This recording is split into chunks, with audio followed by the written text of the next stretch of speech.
ಗೀರುವಾಣಿಯವರು ತುಂಬ ಚೆನ್ನಾಗಿ ಎಲ್ಲ ಬರ್ಕೊಂಬಂದು ಎಲ್ಲ ಇದನ್ನು ಪುಸ್ತಕದ ಬಗ್ಗೆ ಮಾತಾಡಿದ್ರು. ನಾನು ಬರ್ಕೊಂಬರಲ್ಲ, ಯಾಕೆಂದರೆ ನಾನು ಮೊದಲು ಬರ್ಕೊಂಡು ಹೋಗ್ತಾಯಿದ್ದೆ, ಈ ನಡಿ ಬಿದ್ದುಬಿಟ್ಟಿದ್ದೀನಿ. ಒಂದು ಸರಿ ಒಂದು ಕಡೆ ಭಾಷಣ ಮಾಡೋಕ್ಕಾಯಿತು, ನಾನು ಸೆಕ್ರೆಟ್ರಿ ಹೇಳಿದ್ದೆ ನನಗೆ 10 ನಿಮಿಷ ಆಗೋಷ್ಟು ಭಾಷಣ ಬರ್ಕೊಡ್ರಿ ಅಂತ. ಅವ್ರು ಬರ್ಕೊಟ್ಟಿದ್ರು. ನಾನು ಹೋಗಿ ಭಾಷಣ ಮಾಡೋಕ್ಕೆ ಶುರು ಮಾಡಿದೆ, ಓದೋಕ್ಕೆ ಶುರು ಮಾಡಿದೆ. 10 ನಿಮಿಷ ಆಯಿತು, 20 ನಿಮಿಷ ಆಯಿತು, 30 ನಿಮಿಷ ಆಯಿತು.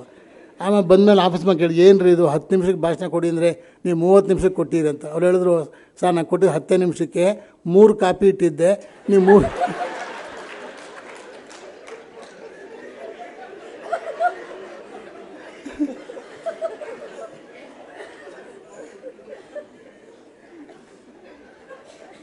ಆವತ್ತಿಂದ ನಾನು ಬರ್ಕೊಂಡು ಹೋಗಲ್ಲ.